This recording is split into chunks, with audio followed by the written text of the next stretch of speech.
panel, Democratic strategist Nick Smith, Executive Director of Citizens Union Grace Rao, Democratic strategist Tara Dowdell, and Republican strategist E. O'Brien Murray. So here we go, guys. This is the moment everybody's been waiting for, and let's take a look at the numbers once again for anybody who may just be joining us right now. With about 51% of the vote, we have Zohran Mamdani, 436,000 or so votes, to Andrew Cuomo's 40%, 341,000, 8% for Curtis Sliwa, 38% of the precincts reporting.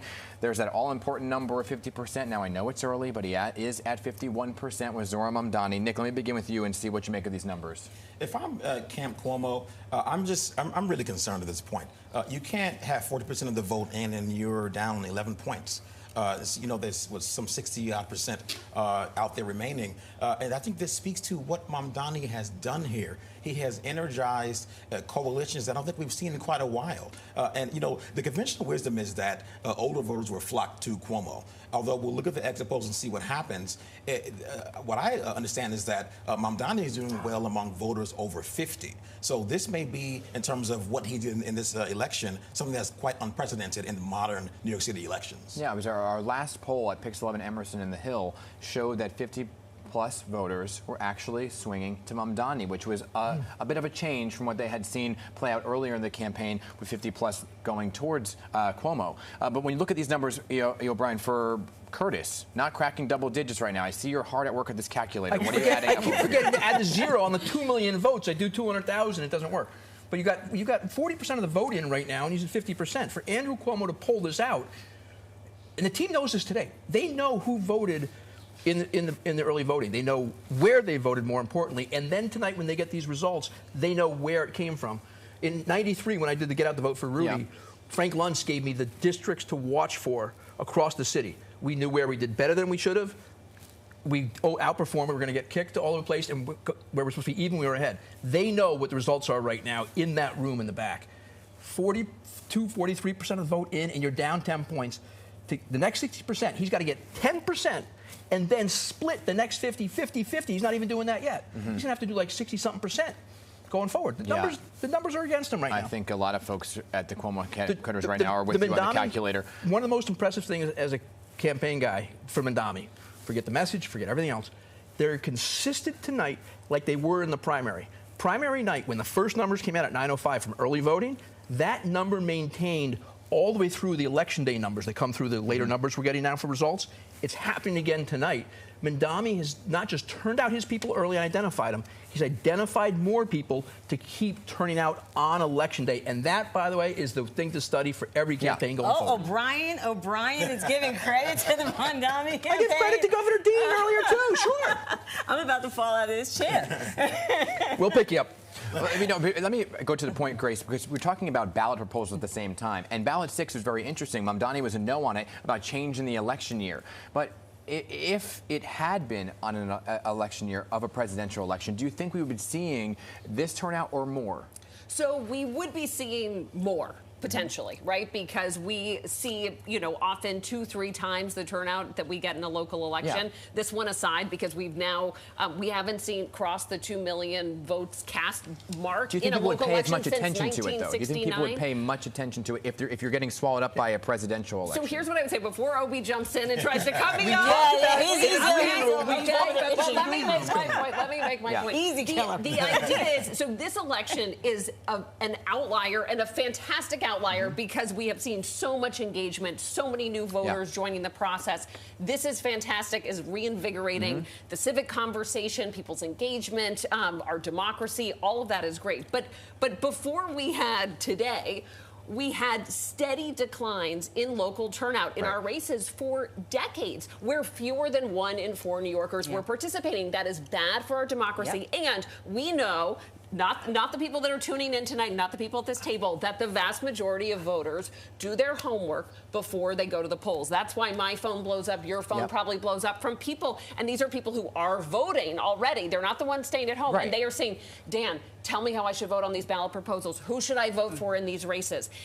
Most people do their homework when they go to the polls, and so we know that people are going to the polls in incredibly high numbers during presidential years, and they will do their homework. Grace, I love you. Before they go to the polls. But let's get the other fact out. How much of taxpayers' money is now spent on matching funds, 8-1, which is a great system to a point. What's happening, though, is there's so many candidates running, the voter doesn't have a chance to be properly informed. We spend more money on soap and cereal for marketing and getting message across than we do for who the next mayor is. And what happens is now this mayor, no matter who was going to win today, the amount of money they spend, the $7 or $8 million, I forget what the number was they're allowed to spend, they were capped at, and another, was it 13 or 15 in the primary came in, another 10 plus, came in the general for the messaging. Imagine what happens with all that messaging, how much more the ads cost, great for the TV stations and everybody here at PIX, Dan, but how many other messages are on the TV nobody can cut through? Congressional races, presidential, Senate, point of order, governor. So I hear you, and you brought up money, right? So let me just talk about back to the candidates themselves and the amount of money not only spent on this race, but who the donors were going to certain candidates as well, in terms of billionaires who were backing Andrew Cuomo and putting money into his campaign as well. What does it say just right now about the amount of money, Nick, that we saw raised by all of these candidates? Mamdani hit the threshold way early on to don't even contribute to me anymore. Nick, where's your paycheck coming from? That's right. I remember even in the primary when Mamdani finished fundraising, he was helping the Speaker Adams in the primary. So, I think, the 8-1 is a great thing for, candidates running for office to get their message out. That's a really fantastic thing. And I think it helps to kind of avoid the whole Citizens United, Dark Monday stuff coming in. That's a good thing for democracy. So in terms of, my thoughts about this 8-1 and fundraising, I do think though that one of the things we were talking about is the fact that billionaires were funding Andrew Cuomo's campaign, and so I think that's something that also hurt Andrew Cuomo amongst many other things. One of the things we talked about a lot here, and other folks have as well, and I'm going to be Captain Obvious, is that at the end of the day, this is about affordability, the ability to afford to live in New York City, economics. That's what we're seeing across the country, not just in New York City, in New Jersey, in Virginia, but in New York City in particular because it's so expensive to live here. So when you have a campaign that's funded by mostly billionaires, I think that is also part of what's feeding the narrative around Andrew Cuomo, because even though they are limited, they can give to outside organizations that still exist, and those organizations run ads. Yes, but to Obi's point, I just want to address your point about the TV ads, because if we learned anything from this election, it is about the diminishing power and influence of television ads to sway voters, right? We had unprecedented, record-breaking informed voters. That's what ads do. Super PAC spending. In the primary, we tracked it at Citizens Union, and most of it, the candidates that it was spent on behalf of did not actually succeed, did not win their races. And Mamdani, who ran a digital forward campaign with a whole network of tens of thousands of volunteers knocking on doors. Ranked choice voting that won the day for Mamdani. He's a fantastic campaign. I'm giving him credit. But ranked choice voting, right here tonight, we have a moderator, a Democrat, and a former reporter who's a fantastic woman doing independent stuff, too. Just so you know, numbers just in from the Board of Elections, I have. First time since 1969 that we are officially at the 2 million mark for voters in New York City. Board of Elections just putting that out moments ago. Dan, they did that about 12 minutes. And that's with votes still coming in. 12 minutes you were on air. 12 minutes before the polls closed, they post that with fireworks on Twitter and stuff like that. So it's greater than 2 million they're doing. Yeah, well, the numbers are still coming in, that's what I'm saying. So, but it just show you the sheer amount of people who are paying attention to this. And I think there are many factors to it, and you brought up one of them. And we're seeing it both here in New York City, around the country, and in New Jersey on what voters were heading to. And our exit poll in New Jersey showed affordability being top of mind for so many. Yes. So when you look at these candidates, who hit the affordability issue? Mamdani all the way. I mean, if you look at his opponents, like the former governor, I'm not quite sure why he ran for mayor besides an apology tour for his transgressions. Mamdani was clear from day one. Folks can't afford childcare. They can't afford food. Gas is too high. So he was clear on messaging. And by the way, notice what he did for candidates. He stayed on message whenever asked what was going on. So he has to be credited for putting affordability front and center in this campaign. Why did Joe Biden beat Donald Trump? Message on day one was the same message on election day. Why did Eric Adams beat Andrew Yang? Because the message was crime on day one through COVID. Yang was all about COVID. And then on election day, crime was still the issue. Mamdani carried that through. Curtis echoed it a bit.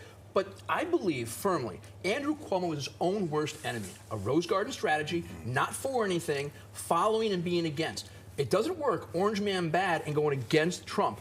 You have to be four things to win elections. Mamdani was four things from day one, and that's what did it. I agree. I don't think Cuomo had a vision. I'm sorry. Oh. I don't think Cuomo had a vision for his campaign. Mamdani was clear from day one. That's You why. give him an eye test, and he'd never have vision in this race. And, no and way. I don't want to, and far be it from me to quote Donald Trump, but also Andrew Cuomo was low energy. I mean, he ran a low energy campaign. And again, I agree 100%. You have to be for something. And the lesson, I think, in all of these elections that we've seen is people want bold ideas. They want a vision, and they want the messenger to deliver it with energy and enthusiasm. Just and let me just jump in here for a second. Yes, Decision Desk HQ calling Zohran Mamdani declaring the winner of the New York City mayoral race, courtesy